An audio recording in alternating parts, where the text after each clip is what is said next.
Okay, आज हसनैन भी नहीं आया। Okay, let's start.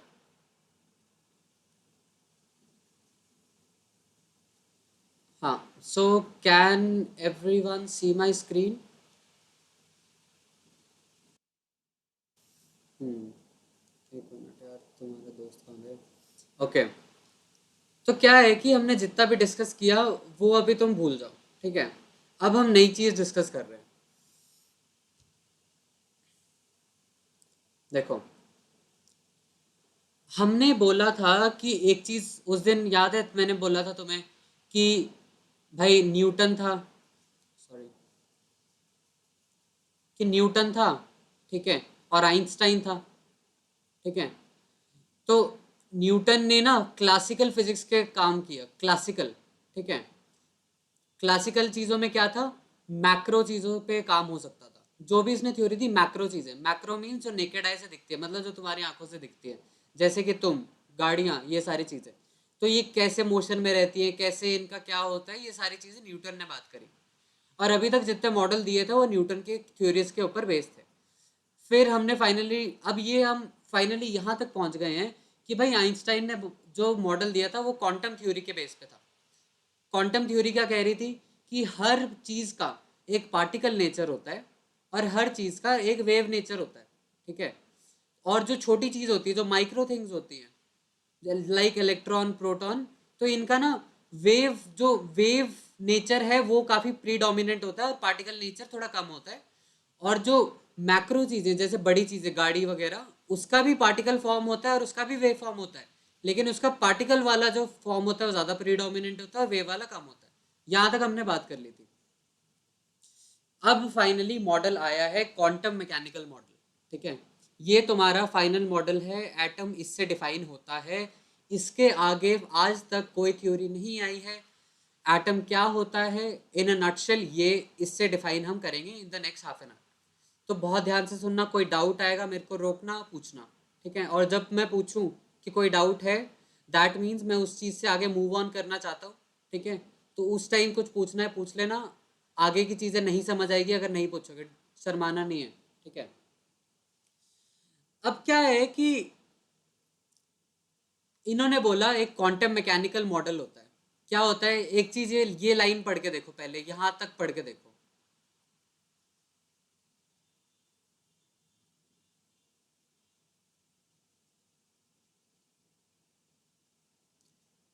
क्या ये हम बात कर चुके हैं?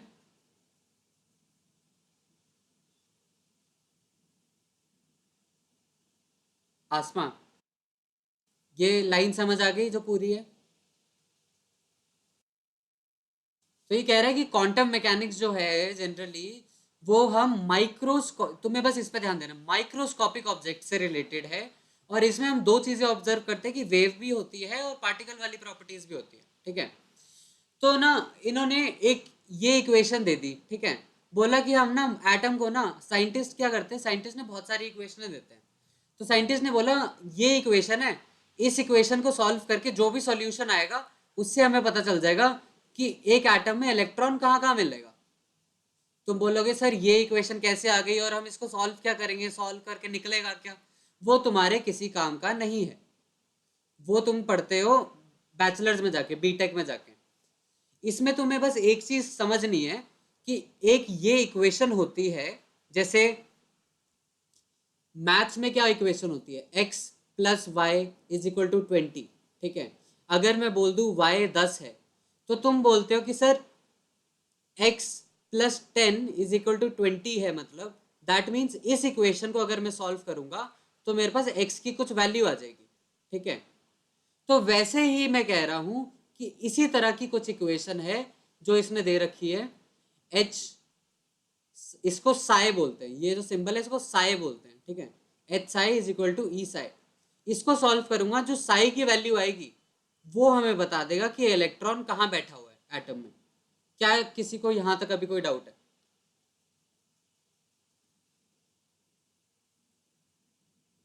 नवदीप? ओके, इंफॉर्मेशन के लिए एच को कहते हैं हैमिल्टन ऑपरेटर। ठीक है, ये रटने की कोई जरूरत नहीं है, बस तुम्हें यहां तक ये पता होना चाहिए कि ना तुम्हें यहाँ यह पता है सिर्फ एक चीज ना, साय होती है, इसको बोलते हैं PSI, साय। ठीक है, हिंदी में अगर याद रखना है तो साय।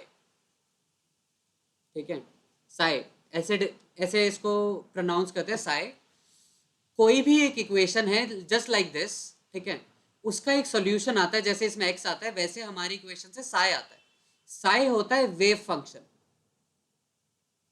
ठीक है, क्या है कि हमने क्या बोला कि माइक्रो जो ऑब्जेक्ट्स होते हैं जैसे इलेक्ट्रॉन, प्रोटॉन, न्यूट्रॉन, उसकी कुछ वेव वाली प्रॉपर्टी होती है। ठीक है, तो ना हमारी इक्वेशन से हमें एक वेव फंक्शन मिलता है जो कि बताता है, सपोज हमें पता चल गया वेव ऐसे डिफाइन कर दी इसने, कोई वेव है जी। ठीक है, वेव सपोज ऐसे डिफाइन करी, वेव में हमें पता चला कि 10 मीटर पे, न्यूक्लियस से 10 मीटर पे, ठीक है, और वहाँ 10 स्क्वायर मीटर एरिया में आपको इलेक्ट्रॉन मिल जाएगा। ये एक इसने वेव डिफाइन कर दी।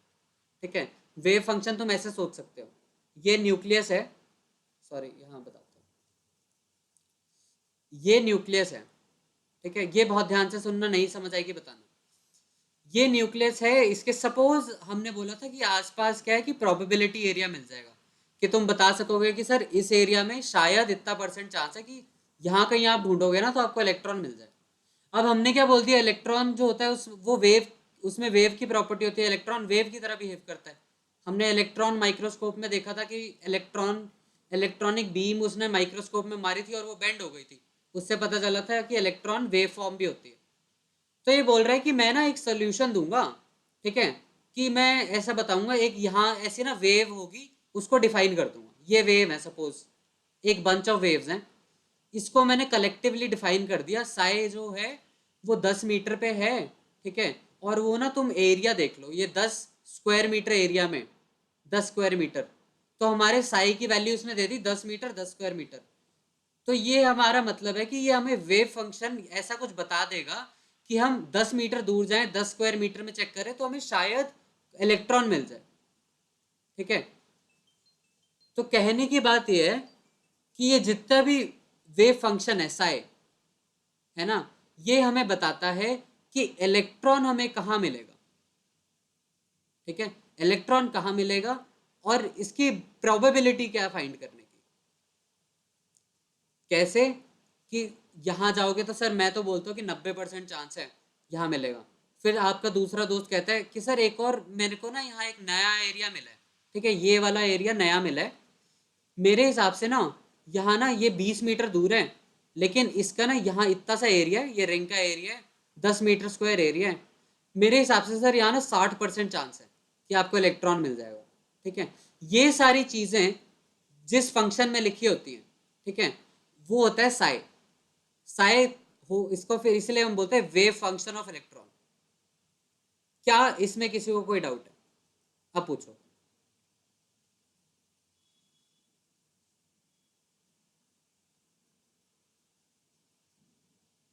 इमरान कोई डाउट?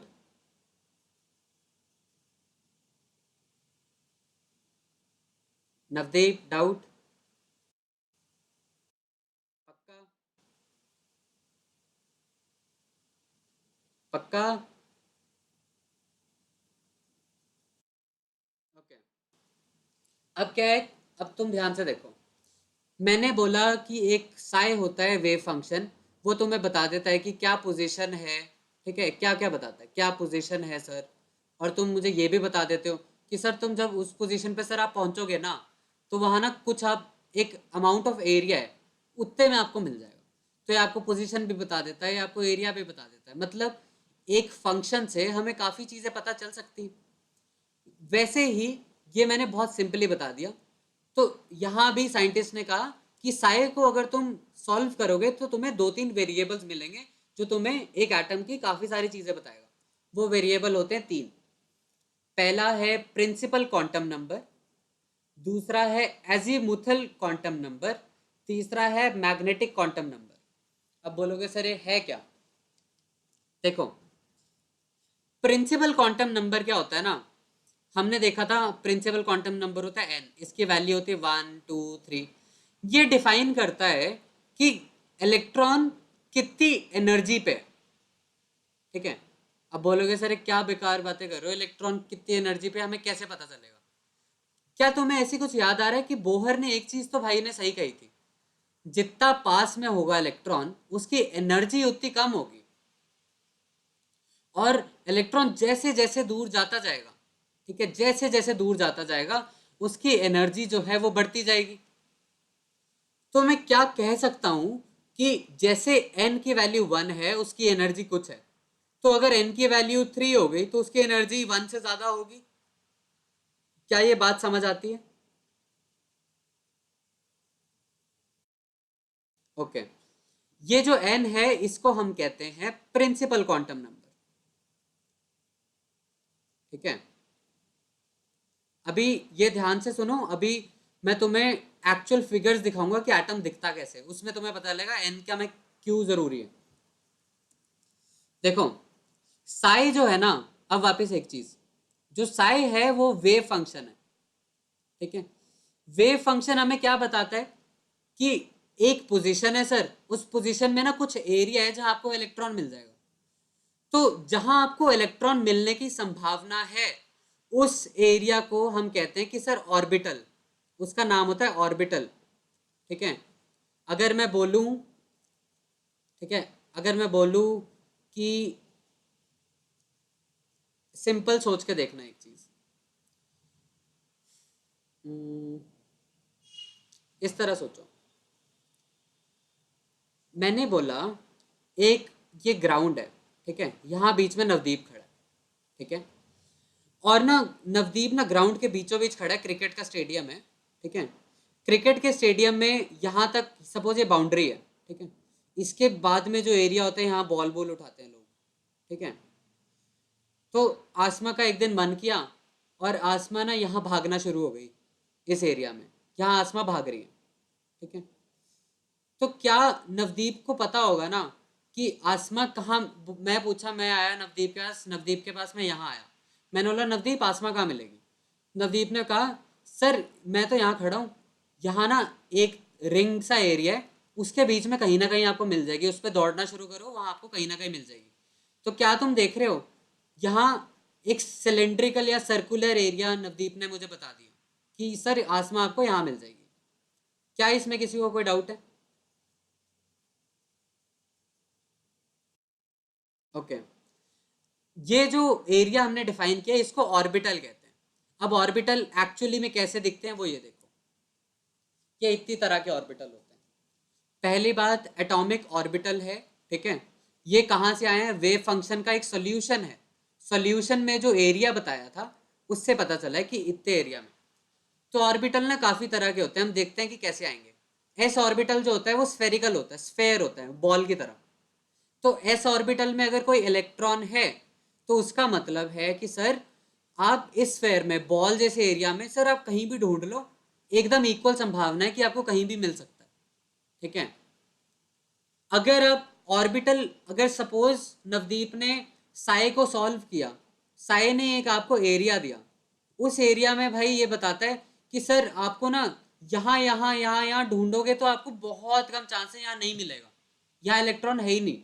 हमारी कैलकुलेशन के हिसाब से अगर आप एक्स एक्सिस पे चलोगे और ऐसे बलून की शेप में चलोगे, ये बलून जैसा जो एरिया है, ठीक है, सर इस बलून वाले एरिया में मिलने की ना इलेक्ट्रॉन की काफ़ी संभावना है।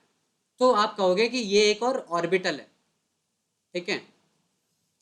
फिर आपने साए को किसी और तरह सॉल्व किया, ठीक है, मतलब ये सपोज एक सॉल्यूशन ये आया है, नवदीप ने सॉल्व किया किसी क्वेश्चन के लिए आंसर, उस क्वेश्चन का आंसर ये आया कि सर स्फेयर वाले एरिया में कहीं भी इलेक्ट्रॉन बराबरी की चांस है, कहीं भी मिल सकता है। सेकंड क्वेश्चन दिया मैंने, उसका क्वेश्चन कुछ और था, उसका आंसर निकल के आया सर और तो कहीं नहीं मिलेगा इलेक्ट्रॉन, लेकिन आप इन एरिया में अगर एक्स एक्सिस के आसपास ढूंढोगे ना और बलून जैसे एरिया में ढूंढोगे सिर्फ, तो ना वहाँ काफ़ी ज़्यादा चांस है कि आपको इलेक्ट्रॉन मिल जाए, ठीक है। तो आपको ये आंसर आएगा। मैंने सपोज इमरान को तीसरा क्वेश्चन दिया, उसका अलग से सॉल्यूशन निकला, इमरान बोलता है मुझे कि सर ये ना जो जेड वाई प्लेन है ना उसमें आप कहीं भी ढूंढोगे आपको इलेक्ट्रॉन नहीं मिलेगा, लेकिन आप 45 डिग्री पे जितने भी बलून जैसे एरिया है ना सर, वहां ढूंढोगे ना उतने से बलून वाले एरिया में, तो काफी सारा चांस है सर कि आपको इलेक्ट्रॉन उस एरिया में मिल जाए।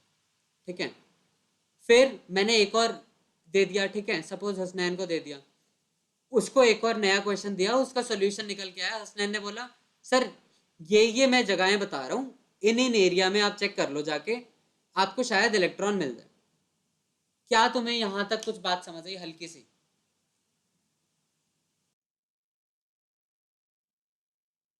नहीं समझ आया?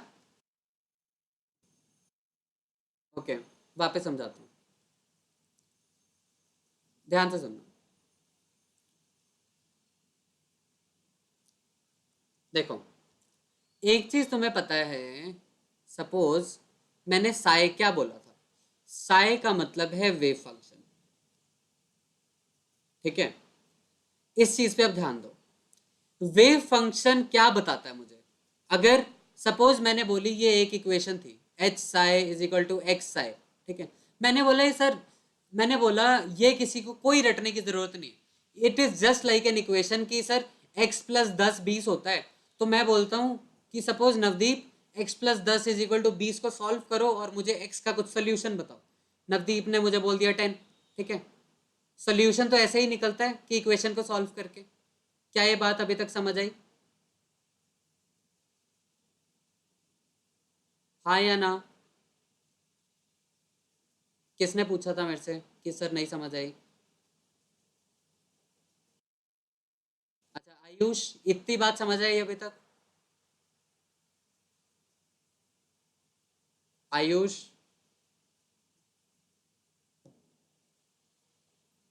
Ayush can you hear me? Ayush can you hear me?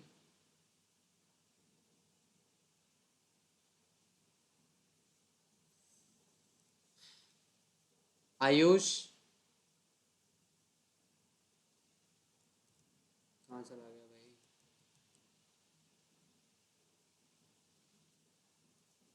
Ayush अपना माइक ऑन करो और बताओ कैन यू हेयर मी?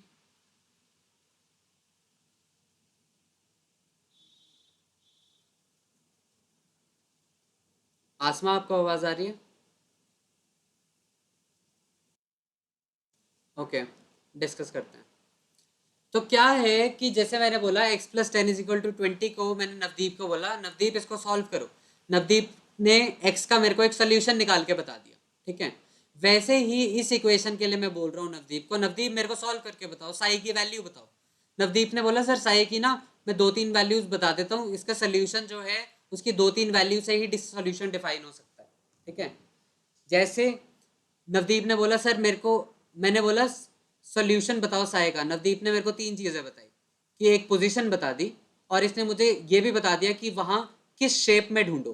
ठीक है, किस शेप में आपको मिलेगा, किस जगह किस शेप में। ठीक है, ये बता दिया और मुझे नवदीप ने ये भी बता दिया कि सर वहां आपको कितने ऑर्बिटल मिलेंगे, नंबर ऑफ ऑर्बिटल्स। ठीक है, तो जैसे x की वैल्यू निकाली है वैसे साई की वैल्यू निकलती है जो कि तुम्हें निकालनी नहीं है। लेकिन जैसे x की सोल्यूशन 10 आया था वैसे साई का सोल्यूशन आया है जो कि एक पोजीशन होता है।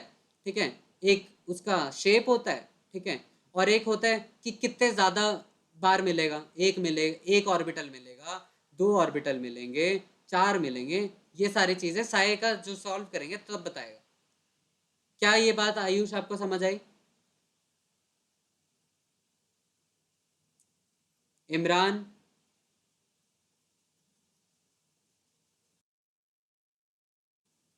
ओके, तो क्या है कि साय की 3 चीजें होती हैं। साय पहले तो हमें बताता है कि कौन सी पोजीशन पे है। ठीक है, फिर साय हमें बता देता है कौन सी शेप का है।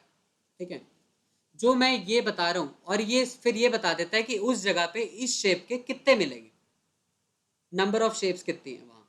ठीक है, ये जो साय है जो हमारे इलेक्ट्रॉनिक वेव फंक्शन है, इलेक्ट्रिक वेव फंक्शन, मतलब इलेक्ट्रॉन को हमने बोला था, इलेक्ट्रॉन क्या होता है, वेव होता है एक, उसको कैसे डिफाइन किया है, साय से। ठीक है, हाँ जी आयुष आप बोलो।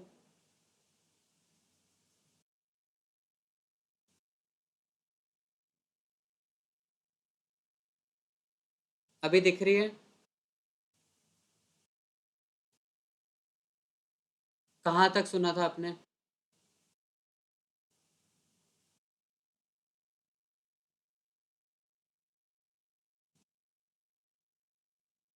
मतलब x+10 = 20 तक?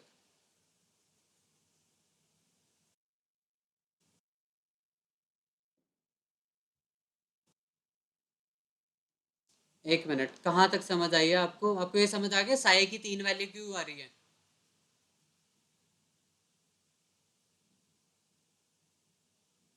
आयुष, आवाज आ रही है?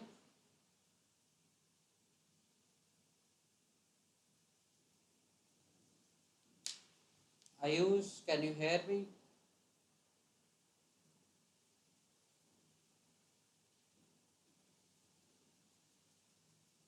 आयुष, आवाज आ रही है?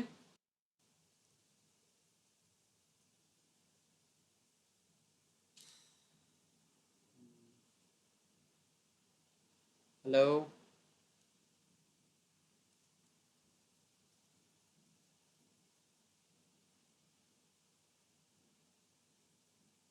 Ayush, can you hear me? अब स्क्रीन दिख रही है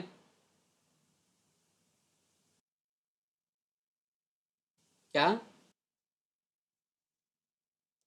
हाँ, अब आ रही है। हाँ जी, अब आ रही है।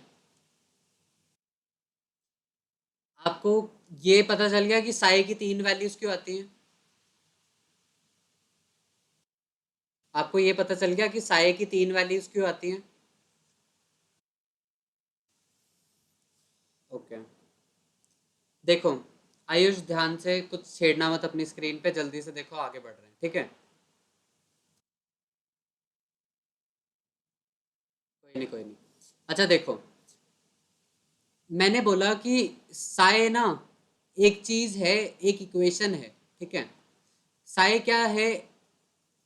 इलेक्ट्रॉन का वेव फंक्शन है, ठीक है? इसका मतलब क्या है कि मैंने क्या बोला था, एक इलेक्ट्रॉन जो होता है उसकी पार्टिकल की प्रॉपर्टी, हम एक इलेक्ट्रॉन को पार्टिकल की तरह भी देख सकते हैं, ठीक है? और हम एक इलेक्ट्रॉन को वेव की तरह भी देख सकते हैं, ठीक है? अगर हम वेव की तरह इलेक्ट्रॉन को देखते हैं तो इसको डिफाइन करने के लिए ये फंक्शन है, ठीक है? मतलब कि अगर हमें साई साई क्या बताता है, साई हमें ये बताता है कि हमें इलेक्ट्रॉन कहाँ मिलेगा, ठीक है? और हमें इलेक्ट्रॉन वहां उस जगह पे हम पहुंच गए, सपोज 10 मीटर पे पहुंच गए, तो किस शेप में मिलेगा, ठीक है? कि आपने बोला कि सर यहाँ से आप ना यहाँ पहुंचे 10 मीटर पे, ठीक है? यहाँ पे ना आपको हर जगह नहीं मिलेगा, यहाँ बीच में कुछ कुछ बबल्स हैं, वहां ढूंढोगे ना आपको वहां ज्यादा चांस है इलेक्ट्रॉन मिलने के। तो इस तरह की साय हमें कुछ एग्जाम्पल है बस। साय हमें एक पोजीशन बताता है कितना दूर जाओ, शेप बताता है कि वहां कौन सी शेप में ढूंढो, ठीक है? और ये बताता है कि वो उस शेप में कितनी बार शेप रिपीट होगी, नंबर ऑफ शेप्स वहां कितनी है, ठीक है? क्या ये बात समझ आई? नहीं आई तो एक और चीज जो मैं सबको अभी बता रहा था कि साई जो है सॉल्यूशन है किस चीज का, H psi is equal to x psi का। इसका मतलब क्या है, इसको तुम्हें रटने की बिल्कुल जरूरत नहीं है। अगर मैं आयुष आपको बोलूं कि आयुष x+20 = 90 है, तो मुझे आयुष इस इक्वेशन से सॉल्व करो और x की वैल्यू बताओ, क्या वैल्यू आएगी? ओके, ऐसे ही अगर मैं बोलूं आयुष ये इक्वेशन है, मुझे इसमें से साई की वैल्यू निकाल के बताओ, तो तुम्हारे अभी मैथ्स उतनी स्ट्रांग नहीं है, वो बैचलर्स में पढ़ाते हैं ग्रेजुएशन में, लेकिन इससे जब साई की वैल्यू निकल के आती है, जैसे यहाँ एक्स की वैल्यू निकल के आई थी, तो ये ना 3 सोल्यूशन देता है। पहला बताता है कि कितना दूर जाओ, दूसरा बताता है कि वहां कौन सी शेप में चेक करो, ठीक है? और तीसरा बताता है कि उस शेप के वहां कितने ऑब्जेक्ट्स होंगे, ठीक है? इतनी बात समझ आई? आयुष, आया ना?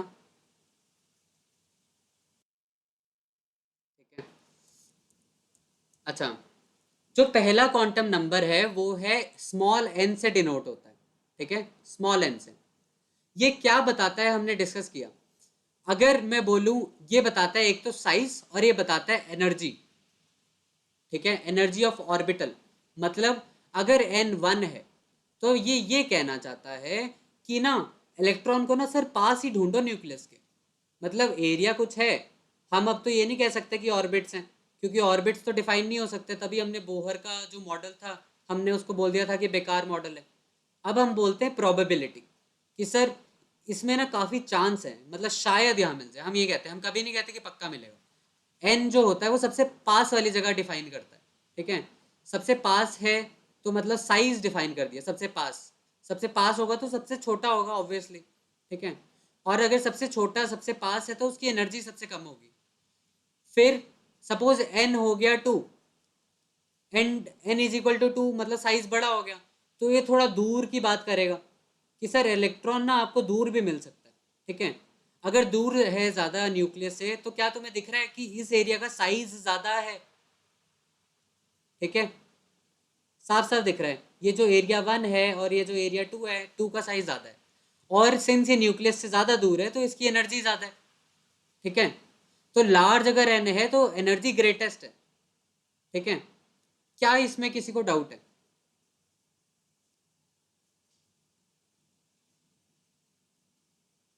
नवदीप, आयुष, ओके। अब ना बस एक चीज याद रखना, अब हम बोल रहे हैं कि भाई ये ना एक रिंग सी बन जाती है, ठीक है, क्लाउड सा, कि सर यहाँ ना प्रोबेबिलिटी आप देख सकते हो कि यहाँ इलेक्ट्रॉन मिल जाएगा।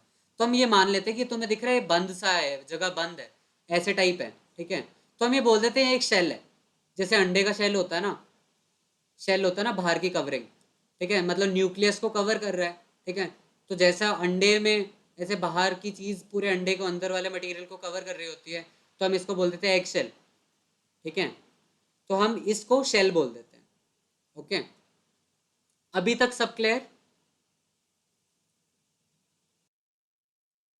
ओके, ये तुम्हारा पहला क्वांटम नंबर डिफाइन हो गया, मतलब साई को सॉल्व किया, ठीक है। साई का सॉल्व करने का मतलब हमें कहाँ इलेक्ट्रॉन मिलेगा, उसमें इलेक्ट्रॉन कहाँ मिलेगा, उस तीन चीज़ों से पता चलेगा कि कहाँ मिलेगा, उसमें से एक चीज़ हमने पढ़ ली। दूसरी चीज़ पढ़ते हैं कि अच्छा सर आपने बोला कि पहला क्वांटम नंबर पढ़ लिया, दैट मीन्स आपने बोला एन, मैं पास चला गया, आपने बोला एन इज इक्वल टू 5, मैं बहुत दूर चला गया न्यूक्लियस के। अब दूर जाके सर मैं ढूंढूं कहाँ, किस शेप के हिसाब से ढूंढूं? अब आएगा सेकेंड क्वांटम नंबर, ठीक है, azimuthal quantum number, azimuthal quantum number L. Azimuthal quantum number बताता है कि वहां जाओगे तो किस शेप में मिलेगा, ठीक है। ये शेप ऑफ द ऑर्बिटल बताता है, और इसकी वैल्यू जो होती है वो 0 से n-1 तक होती है। मतलब अब एग्जांपल देता हूं, पहले एक चीज जो यहां था ना, बस एक चीज रटनी है पहले, फिर समझ आ जाएगी। जो s ऑर्बिटल होता है इसका l की वैल्यू 0 होती है। मैंने बोला था कि l जो ऑर्बिटल है एजीम्यूथल क्वांटम नंबर, जो कि सेकंड क्वांटम नंबर है, वो तुम्हें बताता है शेप, ठीक है। अब इसकी एल की वैल्यू के हिसाब से इसकी शेप होती है। एल अगर 0 है तो एस ऑर्बिटल है, ठीक है, मतलब स्फेयर शेप होगी। एल की वैल्यू अगर 1 है तो पी ऑर्बिटल होगा, मतलब ऐसी वाली शेप होगी, ठीक है। एल की वैल्यू अगर 2 है तो डी ऑर्बिटल होगा जिसमें ऐसी शेप होगी, ठीक है। और एल की वैल्यू अगर 3 है तो ऐसी शेप होगी, ओके। क्या इसमें अभी किसी को डाउट है? अभी वो भूल जाओ, क्योंकि वो तुम्हारे अब काम ही नहीं आएगा, ठीक है। मतलब यही तक काम आएगा, मतलब उसकी भी कुछ शेप आएगी लेकिन वो तुम्हारे काम की नहीं है। अब मैं बताता हूँ क्यों काम की नहीं है। सपोज, कहने का मतलब क्या है, कहने का मतलब है सपोज पहला शेल है n इज इक्वल टू 1 है, ठीक है। ऐसे देखते हैं, सपोज n है और l है, ठीक है। अब मैं बोलता हूँ कि n 1 है, l का मतलब होता है 0 से n-1 तक वैल्यू जाती है। तो क्या तुम ये देख सकते हो l की पॉसिबल वैल्यूज क्या होंगी? एक तो 0 तो होगी ही, तो अगर n की वैल्यू पहले क्वांटम नंबर की वैल्यू 1 है तो l की वैल्यू कहाँ से कहाँ तक होगी? 0 से लेके 1-1 0 तक, मतलब एक ही वैल्यू आएगी। सपोज n की वैल्यू 2 है तो l की वैल्यू क्या क्या होंगी? 0 से लेके 2-1 तक, मतलब 0 से 1 तक एक वैल्यू 0 होगी, एक 1 होगी। अगर सपोज क्वांटम नंबर पहले की वैल्यू 3 है, एन की वैल्यू 3 है, तो एल की वैल्यू क्या हो सकती है, 0 से लेके 3-1, मतलब 0 से 2 तक, 0 1 2। क्या ये बात आज तक अभी तक समझ आई?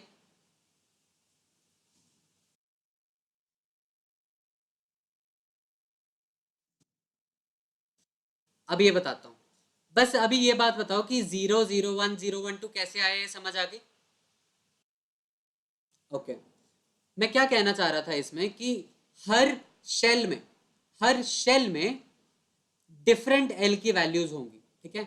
पहले शेल के लिए एल की एक ही वैल्यू हो सकती है 0, दूसरे शेल में एल की दो वैल्यूज हो सकती है 0 1, तीसरे शेल में एल की तीन वैल्यू हो सकती है 0 1 2, ठीक है। इसका इसका कहने का मतलब क्या है, एल 0 का मतलब है कि पहले एन अगर 1 है, 0 का मतलब क्या होता है, एस ऑर्बिटल। एस ऑर्बिटल कौन सा था, हमने यहां क्या लिखा था, देखो एल इक्वल टू 0 क्या था, एस ऑर्बिटल, ठीक है। एल इक्वल टू 1 क्या था, p orbital. L equal to 2 क्या था, डी ऑर्बिटल, ठीक है। और एल इक्वल टू 3 क्या था, एफ ऑर्बिटल। क्या यहां तक सबको समझ आई?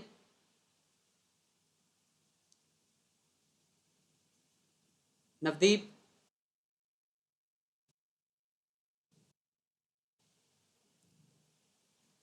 ओके, आसमा आपको दिख रही है?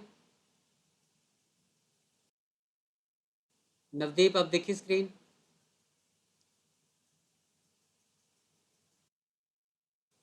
इमरान आपको दिख रही है? दिख गई?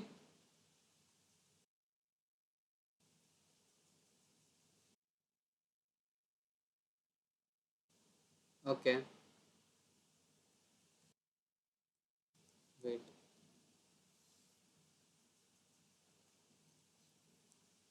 अच्छा, इमरान और उसको नहीं दिख रही है ना, नवदीप को। इमरान और नवदीप जब स्क्रीन दिखे बताना। इमरान? ओके, कोई नहीं, कोई नहीं। देखो, ये जो एस ऑर्बिटल है ना, अगर ये तो तुम्हें पता चल गया, इतना सबको पता चल गया था। अभी मेरी खाली स्क्रीन दिख रही है सबको? किसी को नहीं दिख रही, सिर्फ वो बोलो कि नहीं दिख रही।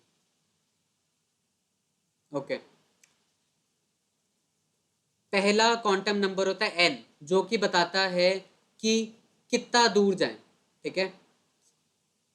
सेकेंड क्वांटम नंबर होता है एल, जो कि कौन कौन सी वैल्यू ले सकता है, 0 से लेके n-1 तक, ठीक है। और हमने क्या देखा था, एल अगर 0 होता है इसका मतलब ये एस ऑर्बिटल है, L1 होता है इसका मतलब p ऑर्बिटल है, L2 होता है इसका मतलब d ऑर्बिटल है, ठीक है। L3 होता है इसका मतलब f ऑर्बिटल है। ओके, अब sp-df ऑर्बिटल ये होते हैं। क्या सबको ऑर्बिटल्स दिख रहे हैं?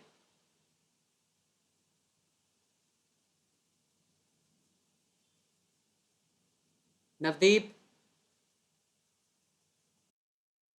ओके, जो L, अगर मैं बोलूं कि L इक्वल टू 0 है, इसका मतलब कि उस जगह पे इलेक्ट्रॉन की डिस्ट्रीब्यूशन, मतलब इलेक्ट्रॉन को ढूंढने की प्रोबेबिलिटी स्फेयर में ज़्यादा होगी सर।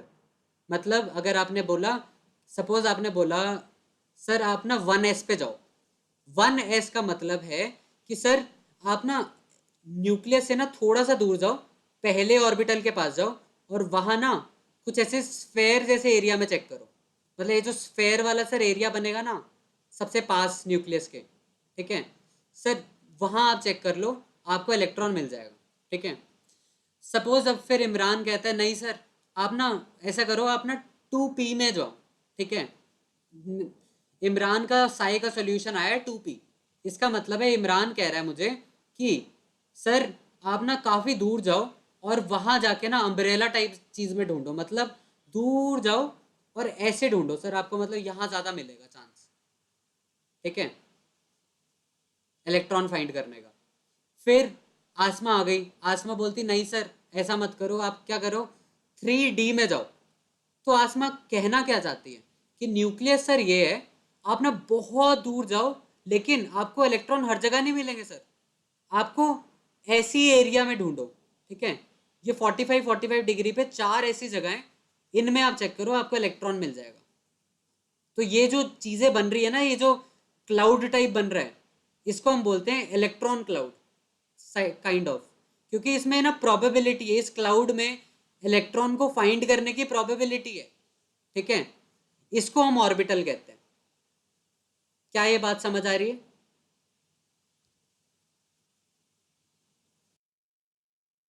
इमरान, समझ आई? ओके। अब देखो, यहां से आ तुम्हारी केमिस्ट्री शुरू। सपोज N1 है, मतलब तुम एकदम क्लोजेस्ट हो, तो L, अब मुझे आसमा बताएगी। आसमा, अगर N1 है तो L की क्या क्या वैल्यूज हो सकती हैं?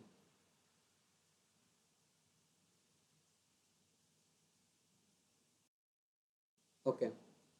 सेकेंड क्वेश्चन है आयुष के लिए। आयुष, N2 है तो L की क्या क्या वैल्यूज हो सकती है? परफेक्ट। थर्ड क्वेश्चन नवदीप, 3 है तो क्या क्या वैल्यू हो सकती है? ओके। चौथा क्वेश्चन इमरान के लिए, N4 है तो L की क्या क्या वैल्यूज हो सकती है?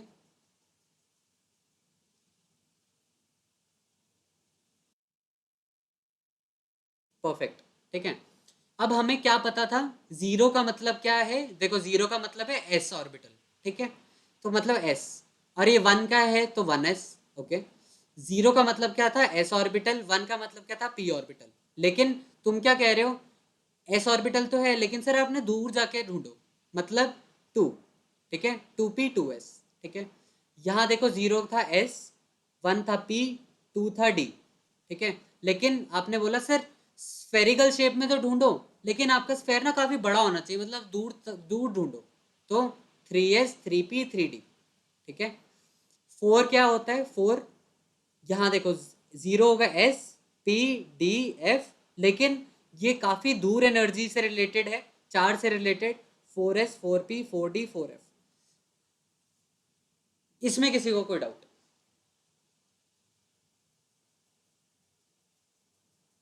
कोई डाउट?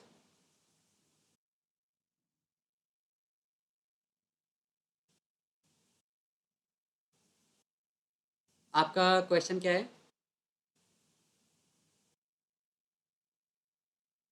अच्छा अच्छा। देखो, मैंने बोला कि अगर सपोज एल है, एल क्या बताता है? कि शेप, है ना?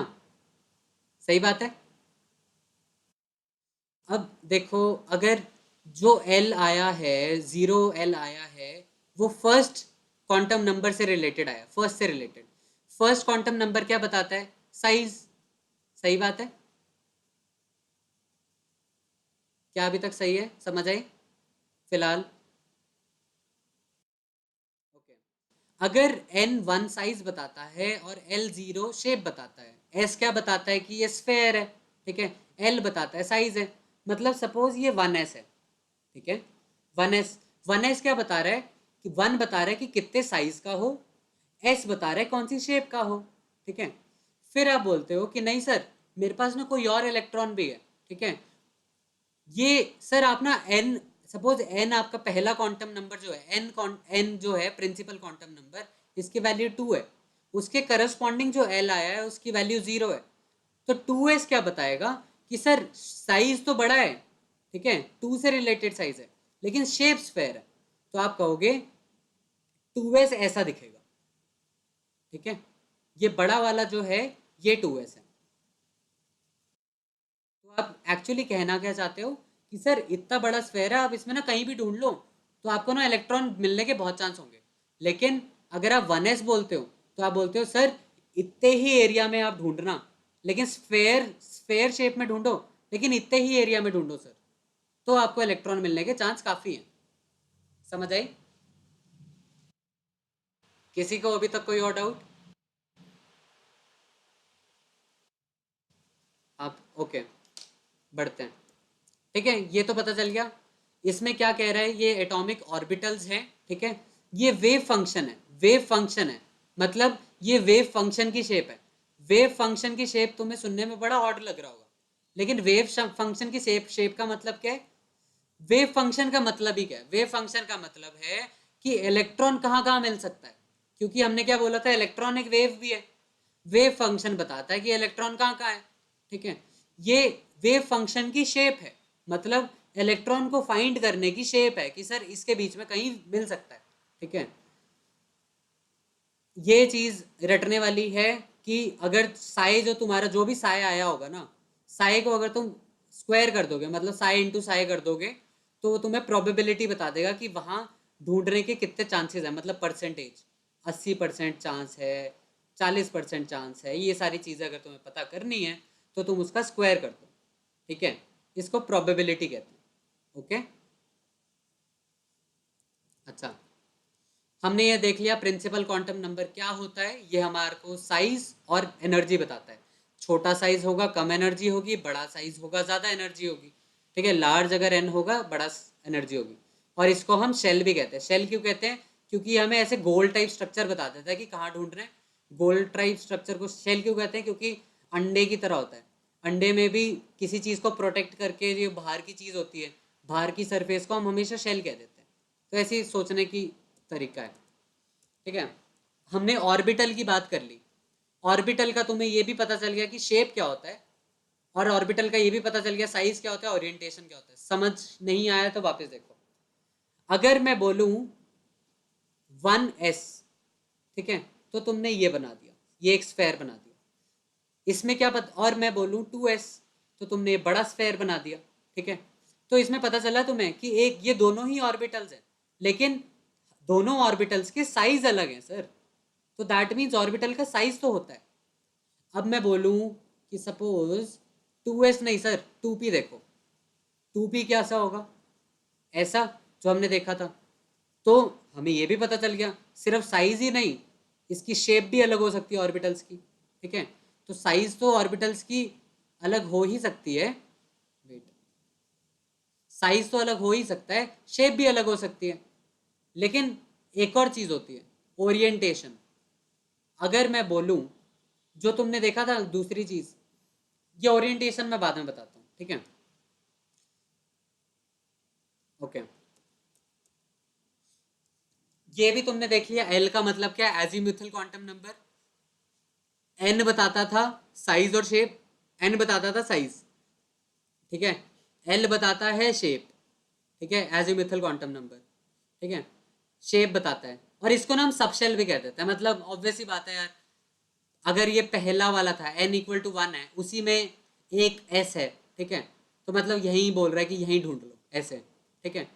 n इक्वल टू 2 है, ठीक है, n इक्वल टू 2 है, तो ये बोल रहा है ये बड़ा है, ठीक है। लेकिन ये बोलता है कि इसमें s भी है, इसमें p भी है, तो बोलता है एक तो ये वाला पार्ट भी है इसमें, ठीक है, और इसमें ये s ये वाला पार्ट भी है, तो हर कुछ इसी शेल के अंदर है ना, तो हम इसको बोल देते हैं ये सब शेल है। क्या बात समझ आई?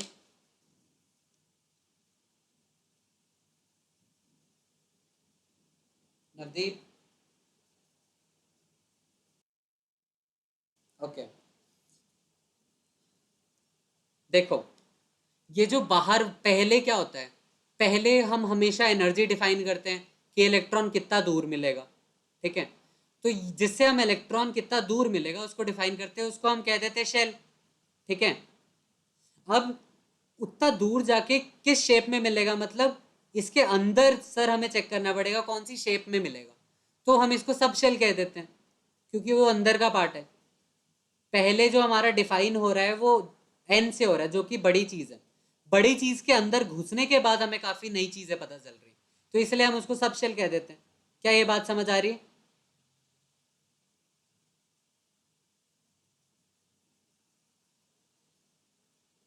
अगर नहीं आई तो वापस चीज सुनो कि पहले हम पहले अगर हमें इलेक्ट्रॉन का कुछ भी पता करना है वो कहाँ है, तो हम पहले क्या पकड़ते हैं, हम एक चीज पकड़ते हैं, हम इसको बोल देते हैं शेल। बोलते हो सर नहीं मेरे को ना अभी भी इलेक्ट्रॉन नहीं मिलेगा, इससे तो मेरे को और डिटेल दो। हम फिर इसको चीर फाड़ करते हैं और डिटेल निकालते हैं, लेकिन इसी के अंदर तो हम बोलते थे ये सब पार्ट है सर इसका, मतलब ये वन है तो सर ये ना वन का सब पार्ट है इंफॉर्मेशन, ठीक है। तो हम बोलते थे ये सब शेल्स हैं, ठीक है। समझ आई? ओके। एल हमने देख लिया। अच्छा, एक ना ऑर्बिटल एंगुलर मोमेंटम भी कुछ होता है जो कि एल से डिफाइन होता है। एंगुलर मोमेंटम तो मैंने बता ही दिया था, m into v into r. लेकिन इसमें बस बोलते हैं कि ऑर्बिटल एंगुलर मोमेंटम एल से देखा जाता है। ये तुम्हारे किसी काम का नहीं है, बस नाम रटा होना चाहिए। ठीक है, समझने वाला कुछ नहीं है इसमें। अब देखो तीसरी चीज होती है एम एल। एम एल तीसरा क्वांटम नंबर। ये बोलोगे सर डिफाइन तो आपने सब कर दिया, अभी क्वांटम नंबर पे क्वांटम नंबर क्यों ला रहे हो? ठीक है, क्या होता है कि नेचर में एक चीज ऑब्जर्व करी, मैं पहले तुम्हें फोटो दिखाता हूँ। देखो, अच्छा आसमा एक चीज बताना, एन है और एल है। ठीक है, एल वेरी करता है 0 से n-1 तक। ओके, तो मुझे बताओ n2 की वैल्यू क्या क्या होगी, एल की वैल्यू क्या क्या होंगी? 0 और 1। तो इसका ये मतलब है कि 2s और 2p सही है। क्या आसमा सही बोल रहा हूँ मैं?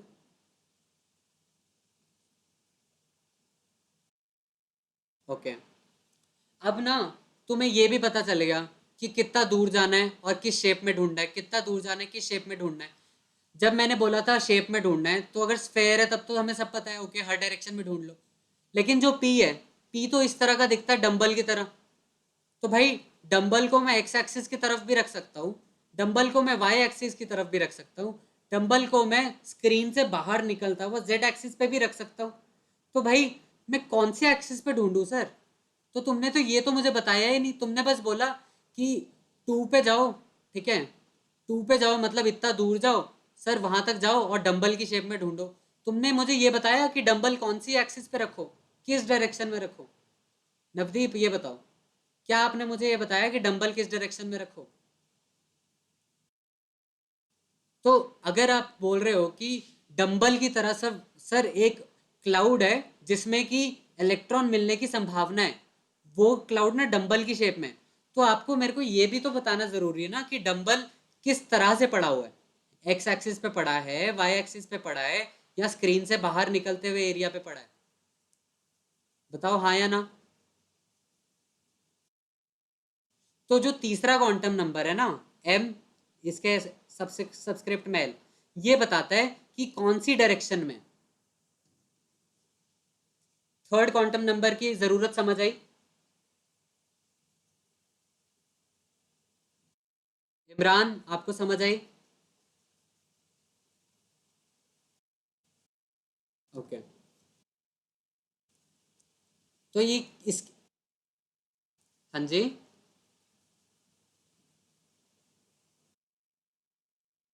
ये होता है m into l, small l. ठीक है, एम एल होता है मैग्नेटिक क्वांटम नंबर। ये तीसरा क्वांटम नंबर है। पहला क्या था? Principal quantum number. ठीक है, जिसने हमें साइज बताया था कितना दूर जाओ। सेकंड था एजीम्यूथल क्वांटम नंबर। ठीक है, जिसने हमें बताया था कौन सी शेप में ढूंढो। तीसरा आया मैग्नेटिक क्वांटम नंबर, जो हमें बताता है कि उस शेप में तो ढूंढो, लेकिन वो शेप किस डायरेक्शन में पड़ी है, ये बताता है। ठीक है, एम एल जैसे हमने देखा था, एल की वैल्यू कहाँ से वेरी कर सकती थी, 0 से n-1 तक। वैसे ही एम एल की वैल्यू जो वेरी करती है वो करती है, एम एल की 2l+1 वैल्यूज होती है। ठीक है, अब ये मैं मतलब बताता हूँ। सपोज, हाँ जी बोलो।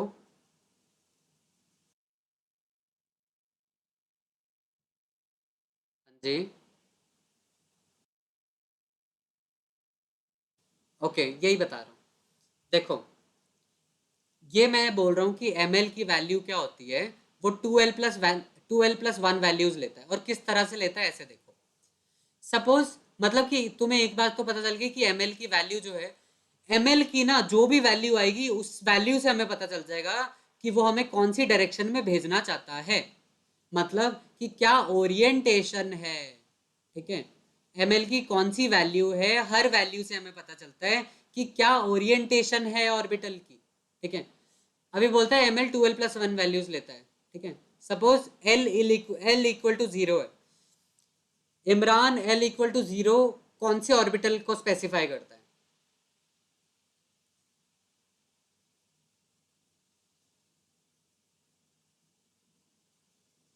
Imran, can you hear me?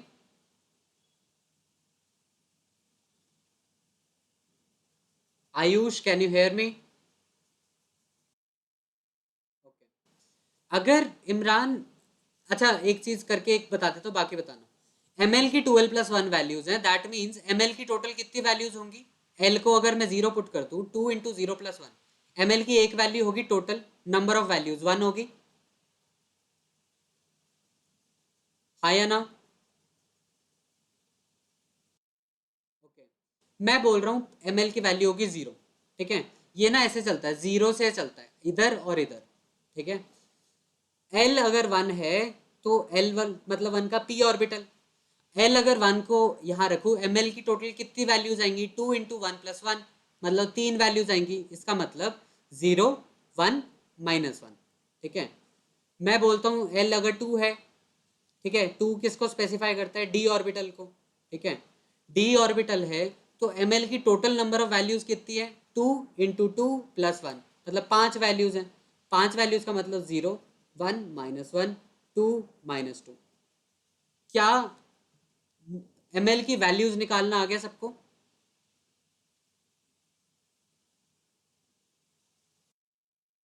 पक्का? ओके। अब नवदीप का क्वेश्चन, किस तरह में पता कैसे चलेगा कौन सी डायरेक्शन में?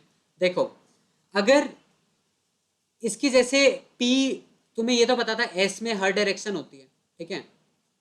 तो अगर हमें ना एम एल ये बताता है, अगर सपोज पी में 3 वैल्यूज है, 0 -1 1, तो हम ना खुद डिफाइन कर लेते हैं, मतलब थोड़ा ना डिफाइंड होता है कि -1 को सपोज पी के केस में -1 को हम मान लेंगे z डायरेक्शन, ठीक है? 0 को मान लेंगे हम x डायरेक्शन, ठीक है? 1 को मान लेंगे y डायरेक्शन। मैं रैंडम बता रहा हूँ।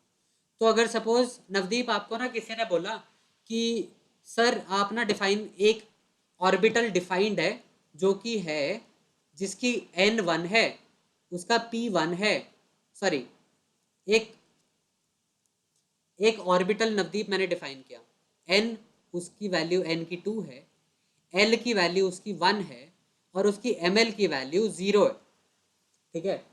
तो आपको क्या समझ आएगा कि सर देखो, 2 l अगर 1 है, l 1 का मतलब होता है p, मतलब 2p, और अगर ml 0 है तो हमने सोचा हुआ था कि ml 0 का मतलब x एक्सिस पे, तो तू बोलेगा 2px।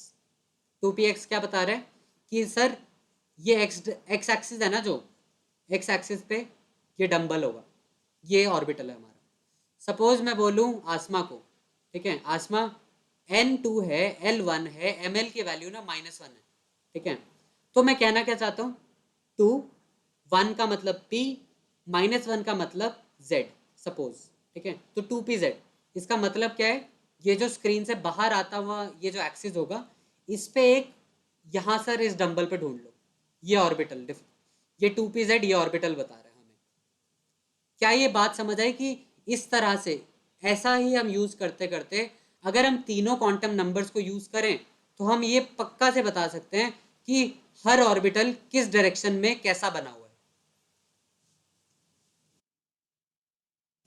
ओके, आयुष समझ आ गई?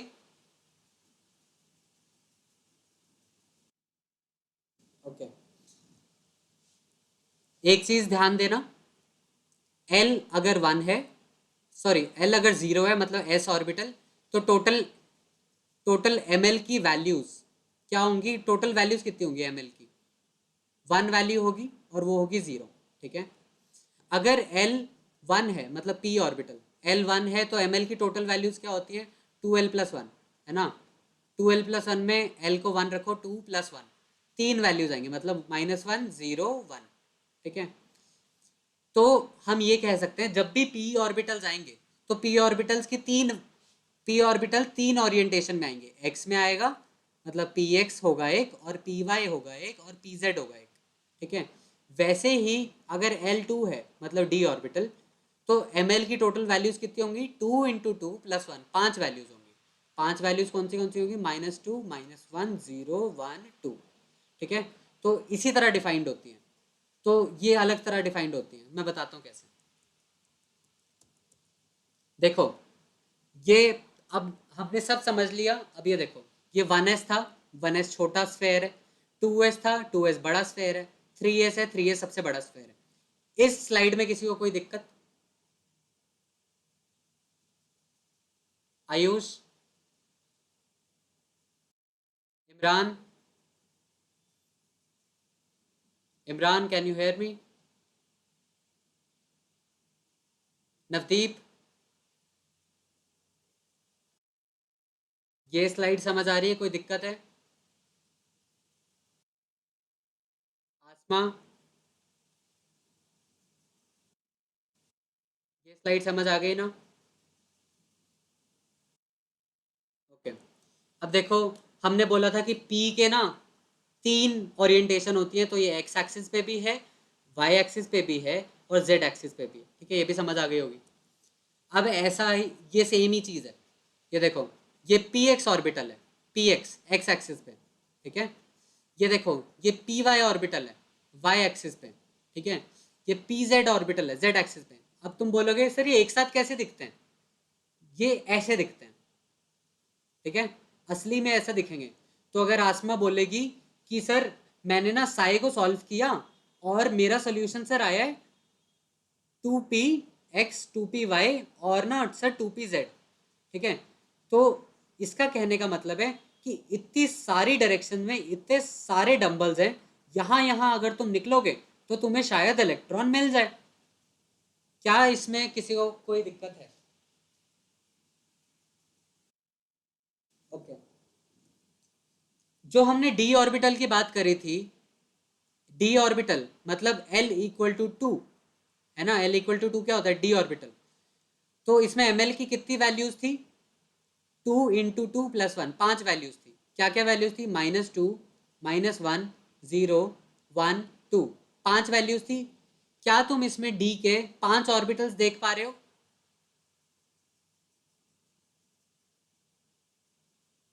क्या देख पा रहे हो?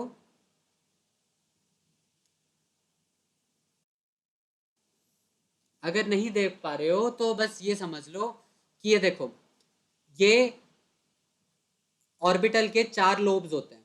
ठीक है, इस वाले में ये ऑर्बिटल डिफाइंड है d y z. Y z का मतलब है कि सपोज ये ऑर्बिटल है, ये वाई एक्सिस है, ये जेड एक्सिस है, ये एक्स एक्सिस है। तो वाई जेड जो ये वाला प्लेन है, ठीक है, ये वाला प्लेन यहाँ भी होगा पीछे, ये वाला जो प्लेन है नीचे भी होगा, ये वाला जो प्लेन है, ये एक ही प्लेन है ना, वाई जेड प्लेन। ये जो ऑर्बिटल है वो ऐसे होंगे, वाई जेड प्लेन में ही होंगे। ठीक है, क्या इसमें कोई दिक्कत वाई जेड वाले में? नवदीप,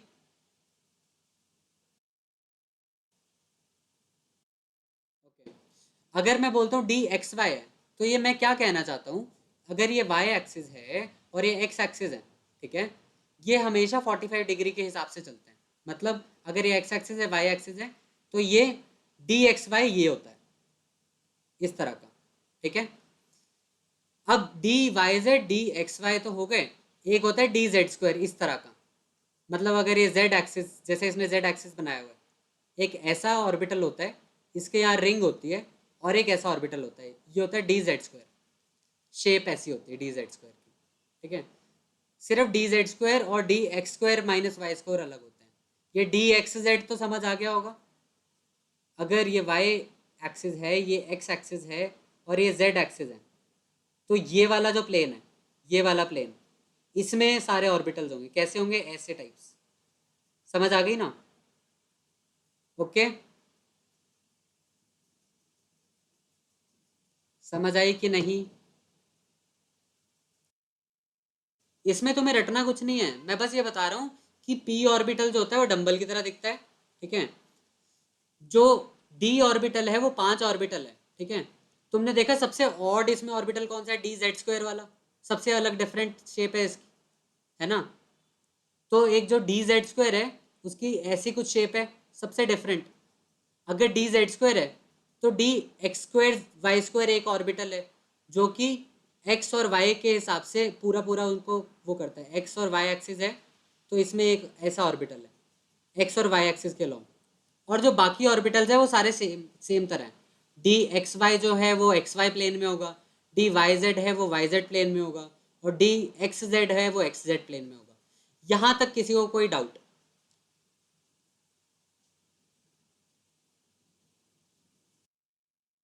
आसमा, इमरान,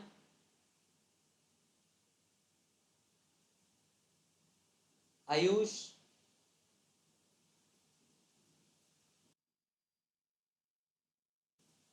आयुष कोई डाउट? ओके ओके, कोई नहीं। आयुष आपका माइक नहीं चल रहा, कोई इशू नहीं है। ओके, अब ना एक चीज ऑब्जर्व करी गई भाई, अभी तक खत्म नहीं हुआ है। हाँ, इसने ऑब्जर्व किया एक और चीज भाई, तीन चीजों से उन्होंने सब बता दिया कि भाई इलेक्ट्रॉन ना यहाँ ही मिलेंगे। ठीक है, सब बता दिया भाई इलेक्ट्रॉन यहाँ मिलेंगे। लेकिन अभी एक और दिक्कत आ गई। कैसे दिक्कत आ गई? इन्होंने देखा, एक चीज याद करो, एक चीज तुम्हें अभी मैंने बताई नहीं है लेकिन रटने की चीज है। हर ऑर्बिटल में, एक ऑर्बिटल में दो इलेक्ट्रॉन होते हैं।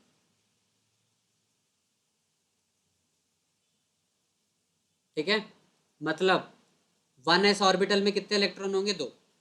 2s ऑर्बिटल में कितने इलेक्ट्रॉन होंगे? दो। 2p में कितने इलेक्ट्रॉन होंगे? दो। ठीक है, 2p में कितने इलेक्ट्रॉन होंगे? दो। 2p में इलेक्ट्रॉन कितने होंगे? दो। ठीक है, सपोज फिर तुम्हारा आ गया 3s में कितने होंगे? दो। 3p में कितने होंगे? दो। 3p में कितने होंगे? दो। ठीक है, इलेक्ट्रॉन्स। फिर 3p में कितने होंगे? दो। 3d में, 3d में, 3d में, 3d में, 3d में, सब में दो दो दो दो दो दो दो दो इलेक्ट्रॉन्स होंगे। ये मैंने इंफॉर्मेशन दी है। क्या इसमें अभी तक किसी को कोई डाउट? ओके, एक और चीज ध्यान देना, जब, अब याद करो मैंने क्या बोला था, ये एटम था, इसकी तीन सपोज एनर्जी स्टेट थी, है ना। यहाँ पहले उस पर इलेक्ट्रॉन पड़ा हुआ था। ठीक है, यहाँ से इलेक्ट्रोमैग्नेटिक रेडिएशन इसने एब्जॉर्ब करी, इलेक्ट्रॉन ना भग के ना थर्ड वाले स्टेट पे चला गया। ठीक है, फिर इलेक्ट्रॉन थर्ड से वापस आ गया कुछ टाइम बाद, और इसने इलेक्ट्रोमैग्नेटिक रेडिएशन एमिट कर दी। जो इलेक्ट्रोमैग्नेटिक रेडिएशन इसने एमिट करी है किसी फ्रीक्वेंसी की करी। फ्रीक्वेंसी हमने कैसे कैलकुलेट करी थी? सपोज 50 H की एनर्जी छोड़ी, तो ये जो 50 है वो फ्रीक्वेंसी है। यहां तक किसी को कोई डाउट था? नवदीप, आसमा, ओके। तो हमने ये देखा था ना कि जब ऐसे जब भी हुआ था तो फिर जो, एक तो एब्जॉर्प्शन स्पेक्ट्रम था और दूसरा क्या था? एक एब्जॉर्प्शन स्पेक्ट्रा था। ठीक है, एक याद है, एक एमिशन स्पेक्ट्रा था।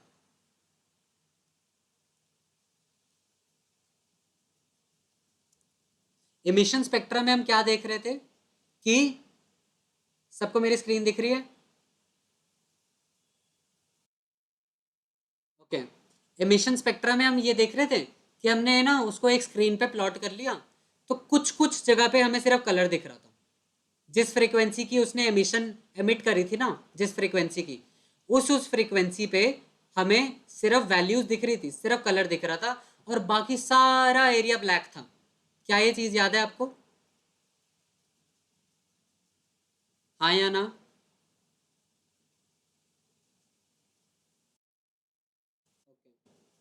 आयुष, ये याद है?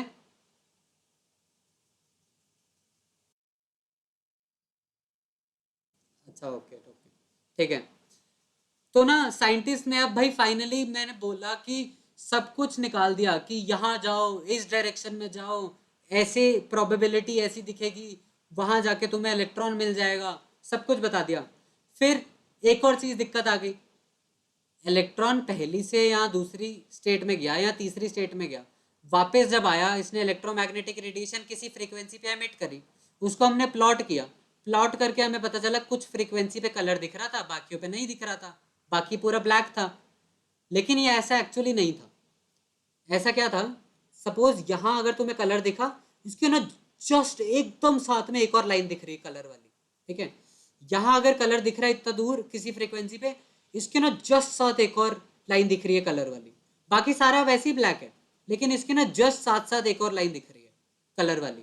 दैट मीन्स, फिर ना साइंटिस्ट ने बोला कि जो हर, क्या तुम एक चीज ऑब्जर्व कर सकते हो कि थर्ड से अगर फर्स्ट पे कोई आया होगा इलेक्ट्रॉन, ठीक है, पहला मैंने बोला कि एक ऑर्बिटल में दो इलेक्ट्रॉन्स होते हैं, ठीक है। तो मतलब कि सपोज 3s ऑर्बिटल है, 3s ऑर्बिटल से भाग के इलेक्ट्रॉन आया 1s ऑर्बिटल में, क्योंकि हमें पता है 3s वाले में काफ़ी ज़्यादा एनर्जी होती है, 1s में आ गया, ठीक है। तो 1s में आया तो दोनों की जो फ्रीक्वेंसी है, क्योंकि एनर्जी गैप तो सेम है, अगर एनर्जी गैप सेम है तो कैसा होगा, सपोज 50 H के हिसाब से एनर्जी गैप है, तो सबकी फ्रीक्वेंसी सेम है, तो एक ही लाइन बननी चाहिए कि नहीं बननी चाहिए।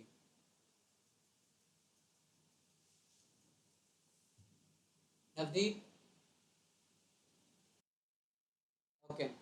तो मतलब कि अगर 3s ऑर्बिटल में दो इलेक्ट्रॉन है, मतलब ये एक इलेक्ट्रॉन यहाँ पड़ा हुआ है, एक इलेक्ट्रॉन यहाँ पड़ा हुआ है, जब ये वाला इलेक्ट्रॉन 3s से 1s में जाता है तो ना ये वाली फ्रीक्वेंसी आती है, ठीक है। तो जब सेकेंड वाला इलेक्ट्रॉन भी 3s से 1s में जाएगा, तब भी तो यही फ्रीक्वेंसी आनी चाहिए कि नहीं, आया ना आसमा, समझ आ रहा है अभी तक? ओके। लेकिन ना ये ऑब्जर्व नहीं होता।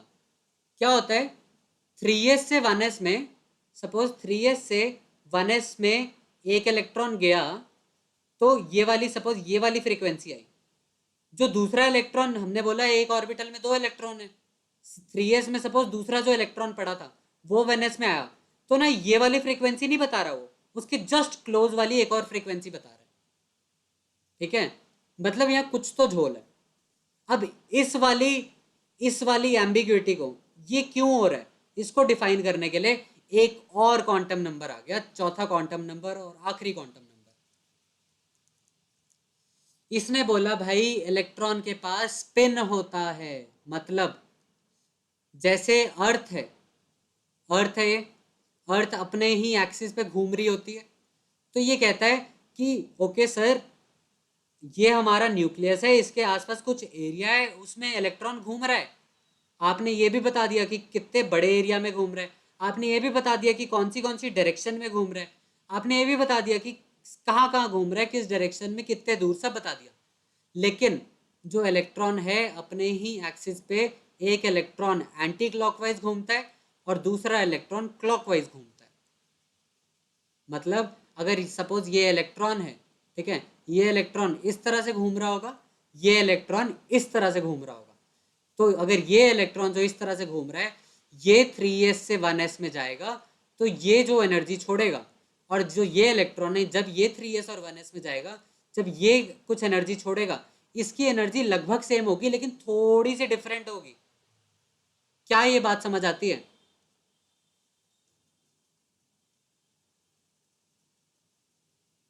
आसमा,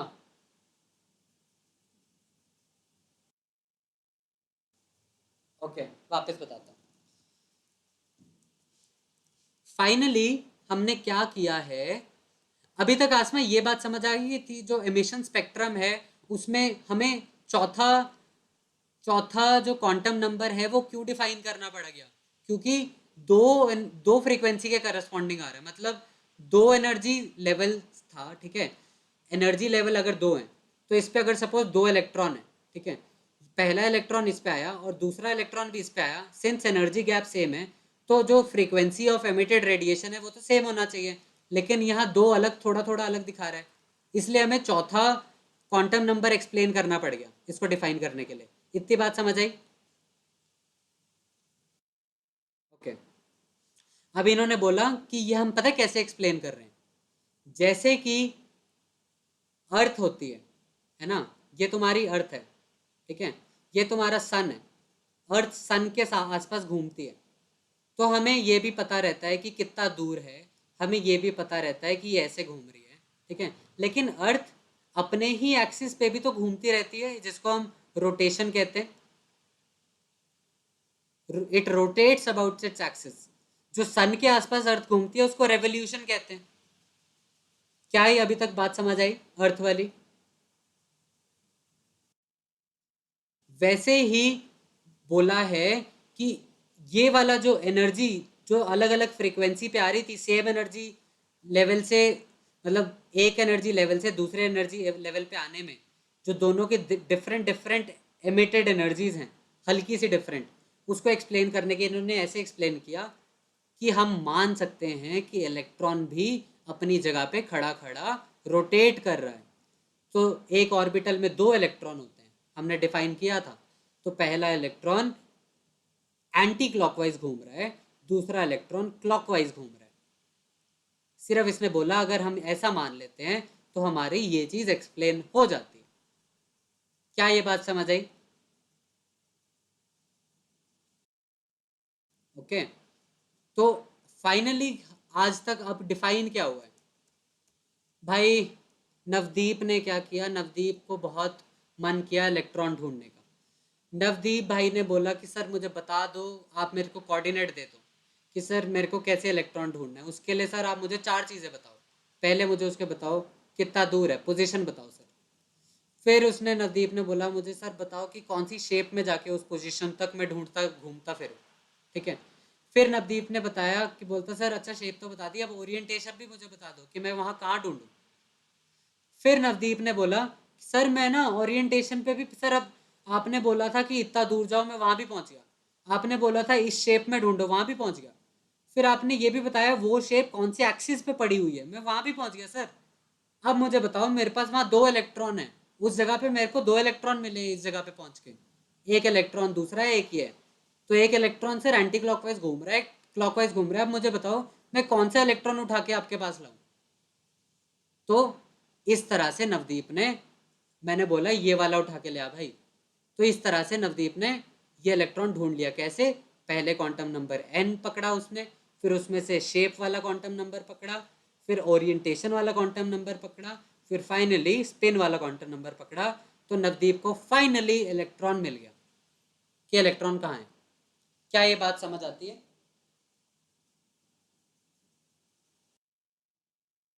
ओके, ठीक है। इसको क्वांटम नंबर को एम एस, एस जो है सबस्क्रिप्ट में होता है, एम सबस्क्रिप्ट में एस, ठीक है। इसको एम एस से डिनोट करते हैं, इलेक्ट्रॉन स्पिन क्वांटम नंबर कहते हैं। समझ आ गया इलेक्ट्रॉन स्पिन क्यों कह रहे हैं? क्योंकि वो स्पिन हो रहा है। और ये हमने क्यों किया था? क्योंकि लाइन स्पेक्ट्रा जो था ना, लाइन स्पेक्ट्रा, वो मल्टी इलेक्ट्रॉन में ऐसा आता था, मल्टी इलेक्ट्रॉन में ऐसा आता था, ऐसा ऐसा।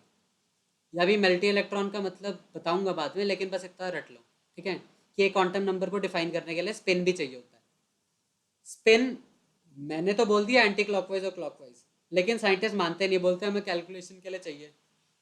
तो तुम कुछ भी मान सकते हो कि एंटी क्लॉकवाइज को हाफ बोल दो, क्लॉकवाइज को माइनस हाफ बोल दो, ठीक है। या एंटी क्लॉकवाइज को तुम ऐसे बोल दो कि सर ऊपर अगर मैंने लिखा ऐसे, अगर बोला कि एम एस की वैल्यू है ये, तो तुम बोल दो कि एंटी क्लॉकवाइज। यहाँ तुमने बोला एम एस की वैल्यू है sir half, this is one and the same thing. या तुम बोल दो anti clockwise, one and the same thing. या बोल दो कि सर एम एस की वैल्यू है माइनस हाफ, या एम एस की वैल्यू है ऐसी, ठीक है, या एम एस की वैल्यू है clockwise. These all are the same, these all are the same thing with different notations। क्या ये बात समझ आई? ओके, तो इस तरह का होता है। फाइनली ये फिगर बन गया तुम्हारा।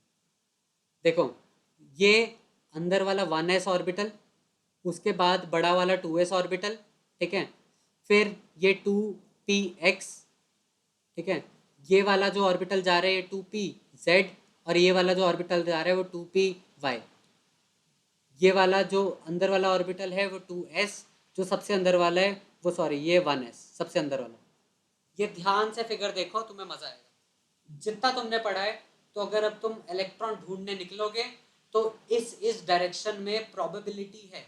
ये जो तुम्हारे ये क्लाउड टाइप चीजें बनी हुई हैं, बलून टाइप चीजें हैं जितनी भी, ये बलून टाइप चीजें तुम्हारी प्रोबेबिलिटी वेव फंक्शन है। प्रोबेबिलिटी वेव फंक्शन का मतलब कि इतने एरिया में सर आप ढूंढने निकलोगे तो तुम्हें इलेक्ट्रॉन मिल जाएगा। विजुअलाइज हो पा रहा है जो जो अभी हमने पढ़ा?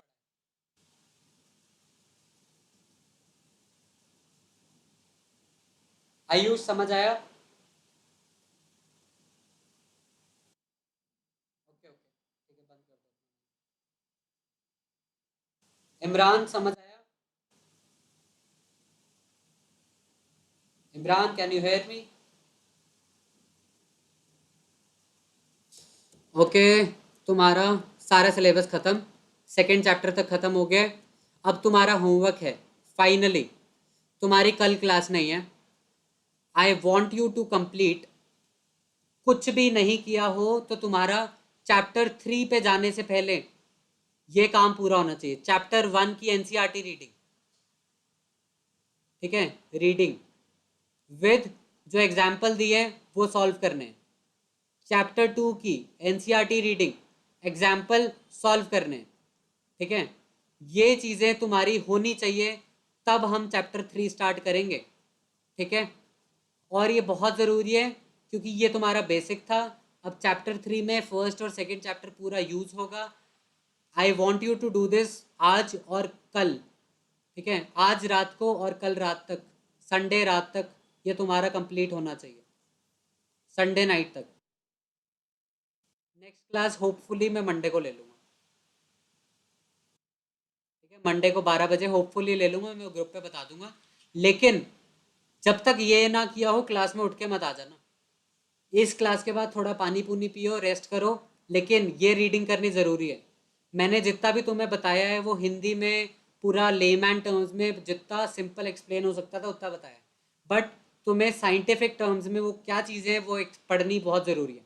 बस ऐसा करना, एनसीईआरटी की एक बार रीड कर लेना, एक बार रीड करोगे तुम्हें सब कुछ तो समझ आ ही गया मोटा मोटा, है ना। तो तुम्हें ना सब कुछ जो वो बोल रहा होगा थोड़ा थोड़ा दिमाग में पिक्चर बनती रहेगी, समझ आता रहेगा। लेकिन सबसे मेन चीज़ है तुम्हें चैप्टर 1 के और चैप्टर 2 के एग्जाम्पल्स बिना सॉल्यूशन देख के सॉल्व करने, तुम्हारा ही फायदा है। सॉल्व करने नहीं होते फिर एग्जाम्पल देखो फिर सॉल्व करो।